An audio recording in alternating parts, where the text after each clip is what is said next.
આજની આપણી વાતનો વિષય છે stress management in daily life. એટલે કે આપણા રોજિંદા જીવનમાં જે તણાવ ઉત્પન્ન થતો હોય એ તણાવ આપણે કેવી રીતે મેનેજ કરવો. કોઈ પણ મનુષ્ય જીવન એ સંપૂર્ણ તણાવ વગરનું તો જતું જ નથી. એમાં ક્યાંક ને ક્યાંક કોક ને કોક પ્રસંગો એવા ઊભા થાય, પછી એ સોશિયલ લાઈફમાં હોય, એ આપણા પ્રોફેશનલ કરિયરમાં હોય, એ આપણા વ્યક્તિગત જીવનમાં હોય, ક્યાંક ને ક્યાંક એ તણાવ તો ઊભો થાય. આપણા ધાર્યા પ્રમાણે કામ ન થાય, આપણા ધાર્યા પ્રમાણે આપણા સંબંધો ચાલે નહીં, અને ઘણી વખત તો એવું પણ બને એક્સિડન્ટ થાય. તમે ગાડી વ્યવસ્થિત ચલાવતા હોય પણ સામેવાળો પીને ચલાવતો હોય તો એ રોંગ સાઈડમાં આવીને તમારી જોડે એક્સિડન્ટ કરીને તમારે હોસ્પિટલાઇઝ થવું પડે. Sometimes circumstances create stress. You are not solely responsible for the stress in your life on such occasions. પણ પરિસ્થિતિને સંજોગો એવા ઊભા થાય કે ફિઝિકલ, મેન્ટલ, ઇમોશનલ ડેમેજ આવે લાઈફમાં. Physical, mental or emotional damage, and that creates stress in your life. એવી પરિસ્થિતિ સર્જાય તો આવા અનેક પ્રકારના તણાવ એ આપણા જીવનમાં આવે છે. એને કેવી રીતે મેનેજ કરવા? Stress free life is not possible for any human being. Be it a beggar living in a hut, a rich man living in a mansion, or the head of the state living in a presidential palace. Stress is an inevitable part of life. એ જીવનનો એક અવિભાજ્ય હિસ્સો છે અને દરેકને રહેવાનો. It was yesterday, it is today, it will be tomorrow. Primitive એજમાં પણ લોકોને ટેન્શન હતું, સ્ટોન એજમાં પણ લોકોને ટેન્શન હતું, આજે પણ છે અને 1000 વર્ષ પછી પણ રહેવાનું. કારણ કે વ્યક્તિ છે, વ્યક્તિના વિચારો છે, વ્યક્તિના સ્વભાવ છે, વ્યક્તિની ઈચ્છાઓ છે, that pulls and attracts all kinds of stresses in your life. એને પ્રોપર મેનેજ કરવું એ તો સારી રીતે આપણે જીવન જીવી શકીએ. અને જે સ્ટ્રેસને મેનેજ ના કરી શકે એ બ્રોક ડાઉન થઈ જાય, અથવા સ્ટેટ ઓફ ડિપ્રેશનમાં જતા રહે, અથવા તો હેવી સેટબેક જીવનમાં આવી જાય, અને ઘણા તો સુસાઇડ પણ કરી બેસે, નાસીપાસ પણ થઈ જાય, અને ઘણા ગાંડા પણ થઈ જાય. આ બધું સમાજમાં જોયું છે કે નહીં, અથવા સાંભળ્યું છે કે નહીં? યસ ઓર નો? તો આ એક જીવનની હકીકત છે. તો સ્ટ્રેસ જીવનમાં ન આવે એવી તો શક્યતા નથી, પણ મિનિમાઇઝ થાય એવી શક્યતાઓ છે. મિનિમાઇઝ થયા પછી મેનેજ થાય એવી પણ શક્યતાઓ છે. એની માટે અમુક સ્પષ્ટ વિચારધારા અને અમુક સ્પષ્ટ વર્તનો એ જીવનમાં જરૂર છે. એટલે કે અમુક સ્પષ્ટ સમજણ અને અમુક સ્પષ્ટ વર્તનો એ જીવનમાં ખૂબ જરૂરી છે. Let us start with a case study. એ કેસ સ્ટડીના અંતે દરેકે વ્યક્તિગત વિચાર કરવાનો છે, અને પ્રવચનના અંતે આપણે એનું રિઝલ્ટ ડિસ્કસ કરશું. એક કેસ સ્ટડી એવો છે, let's have and start a comparison between Elvis Presley and Mirabai.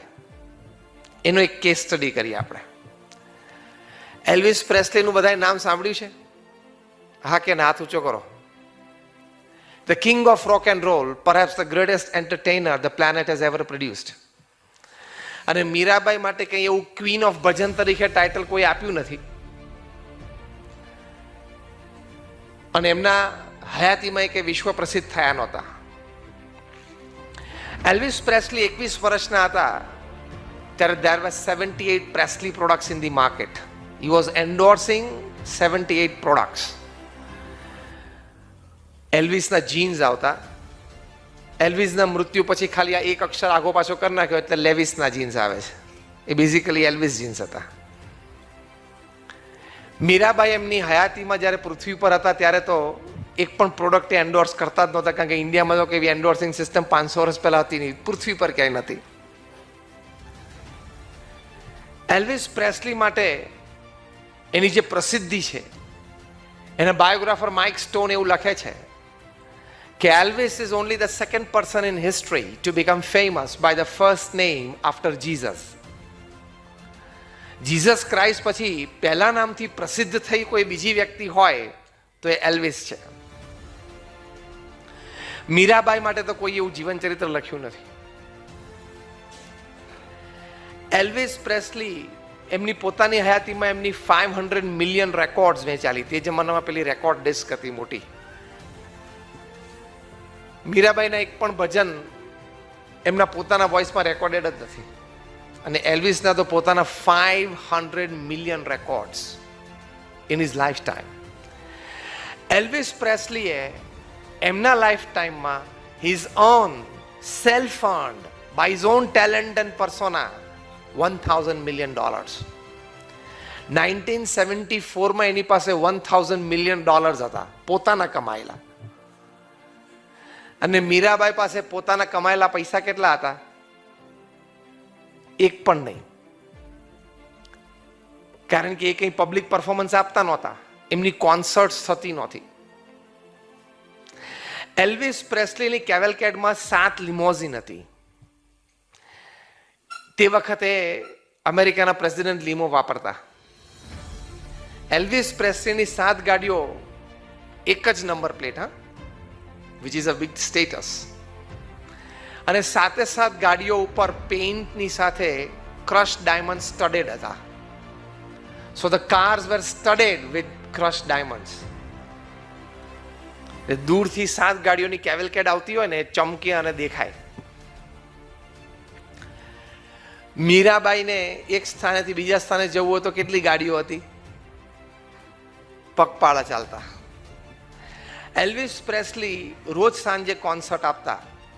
Out of 365 days it is said that he had 350 evenings booked. Mirabai તો રોજ સાંજે બિચારા સંધ્યા આરતી વખતે બાકે બિહારીના મંદિરમાં બેસીને ગાય. 5-10 ભક્તો આજુબાજુ ફરતા હોય, બુઢા ગઈઢા, સંગીત સમજે નહીં એવા, એ બધા બેઠા હોય. એલ્વિસ પ્રેસ્લી એ જ્યારે એક દેશમાંથી બીજા દેશમાં જતા ત્યારે જેટ બોઈંગ 2 પ્રાઇવેટ ઓનરશિપમાં એ ફ્લાય કરતા. એક જેટમાં એમનો સ્ટાફ, એમની ઓડિયો સિસ્ટમ જતી, બીજા જેટમાં એ પોતે ટ્રાવેલ કરતા. મીરાબાઈ તો જિંદગીમાં પ્લેન જોયેલું જ નહીં. હવે તમને પહેલો પ્રશ્ન એ થાય તો આ કમ્પેરિઝન ચાલુ શું કામ કરી? કમ્પેરિઝન સચિન તેંડુલકર અને વિરાટ કોહલી વચ્ચે થાય, સચિન અને આપણી વચ્ચે થાય નહીં. ભલે તમે એની ઇન્ડિયાની એક પેલી સ્પોર્ટ્સ ક્લબમાં ભલે કેપ્ટન હો, પણ તોય you can't be compared with Virat Kohli or Sachin Tendulkar. Am I right? તો તમને પ્રશ્ન એ થાય કે એલ્વિસ પ્રેસ્લી અને મીરાબાઈની કમ્પેરિઝન શું કામ ચાલુ કરી? એવો પહેલો પ્રશ્ન થાય ને. એલ્વિસ પ્રેસ્લી એકવાર એમનું બહુ જ famous composition how great thou art વગાડતા હતા પિયાનો પર. એમના સેક્રેટરીએ પૂછ્યું કે sir, how are you feeling? You are at the peak of your career. રોજ સવારે એલ્વિસના બંગલાની બહાર 100-200 માણસ ભેગા થઈ જાય મંગળા આરતીના દર્શન કરવા માટે, એલ્વિસ પ્રેસ્લીના દર્શન માટે. કે how are you feeling sir at the peak of your career? જ્યાં બધું મેં વર્ણન કર્યું તે. ત્યારે એલ્વિસે નિસાસો નાખ્યો, પિયાનો ઉપરથી બંને હાથ લઈ લીધા અને બોલ્યા, એક્સ્ટ્રીમલી અલોન. એટલે રોજ સાંજે 2000 માણસ તને સાંભળવા આવે છે, રોજ સવારે તું બેડરૂમમાંથી બહાર ગેલેરીમાં આવે ત્યારે 100 માણસો તારા દર્શન કરવા માટે, એટલે તને જોવા માટે આવે છે. અને રોજ સાંજે કોન્સર્ટમાં એલ્વિસ પ્રેસ્લી જ્યારે પીક ઉપર હોય ત્યારે પોતાનું લેધર જેકેટ કાઢીને ફેંકે ઓડિયન્સમાં. અને લેધર જેકેટના વિધિન મિનિટ્સ આટલા ટુકડા થઈ જાય. લોકો એક ટુકડો પ્રસાદીનો ઘેર લઈ જાય. અને આજે પણ અમેરિકામાં ઘણા બધા લોકો એમના લિવિંગ રૂમમાં શોકેસમાં એ એલ્વિસના જેકેટનો પ્રસાદીનો ટુકડો નીચે તારીખને સમય લખે કે દેટ ઇઝ અ ક્રેડિટ કે once upon a time I have attended Elvis live concert. મીરાબાઈનું તો એકે પ્રસાદીનું વસ્ત્ર કંઈ મળતું જ નથી. પણ આમણે કહ્યું કે આઈ એમ ફીલિંગ અલોન, મને એકલતાનો અનુભવ થાય છે. અને મીરાબાઈએ આમાંથી કોઈ વસ્તુ નહોતી છતાં કીર્તન લખ્યું, પાયોજી મેને રામ રતન ધન પાયો, કે મને એકલતાનો અનુભવ જ નથી. નહીં તો રાજમહેલ છોડીને આવેલા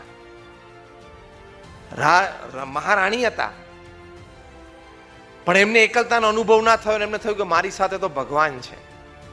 પાયોજી મેને રામ રતન ધન પાયો.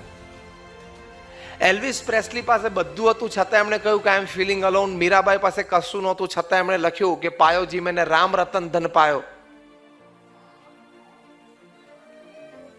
અને બન્યું એવું કે 16th August 1976 Elvis Presley at the age of 33 took 40 sleeping pills at night and never woke up. He committed suicide. 33 વર્ષની ઉંમરે $1,000 મિલિયન સાથે એને સુસાઇડ કર્યો. આટલી પ્રસિદ્ધિ સાથે એને સુસાઇડ કર્યો. ઉંમર કેટલી? 33 વર્ષની. અને મીરાબાઈ માટે તો suicide was a far away distant word. પણ આજે 500 વર્ષ પછી મીરાબાઈના એક ભજન ઉપર લોકો એમફિલ અને પીએચડી થાય છે. ને એક ગણતરી પ્રમાણે ભારતમાં અત્યારે 300 વ્યક્તિઓ એવી છે કે જેને મીરાબાઈના ભજન ઉપર કંઈક રિસર્ચ, કંઈક એમફિલ અને પીએચડી કર્યું હોય અને એમને લેક્ચરર કે પ્રોફેસર તરીકે કોઈક યુનિવર્સિટીમાં જોબ મળી હોય. એટલે આજે 500 વર્ષ પછી આફ્ટર મીરાબાઈ પાસ્ડ અવે, there are 300 at least families in India who earn their bread and butter on Mirabai's work. કેટલો ફેર પડી ગયો. એલ્વિસ પ્રેસ્લીએ સુસાઇડ કર્યો અને મીરાબાઈના વર્ક ઉપર લોકો જીવી જાય છે.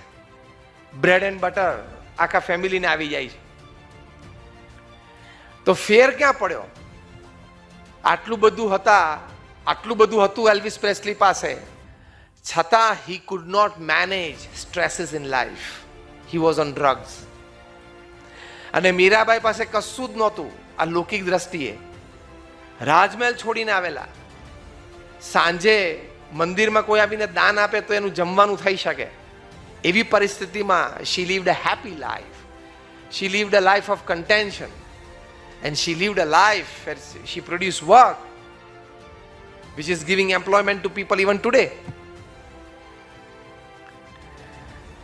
તો એકચ્યુઅલી તો મીરાબાઈને જીવનમાં સ્ટ્રેસ આવવો જોઈએ ને એને સુસાઇડ કરવું જોઈએ. અને એલ્વિસ પ્રેસ્લીએ 80 વર્ષનું જીવન બહુ સરસ જીવવું જોઈએ ને.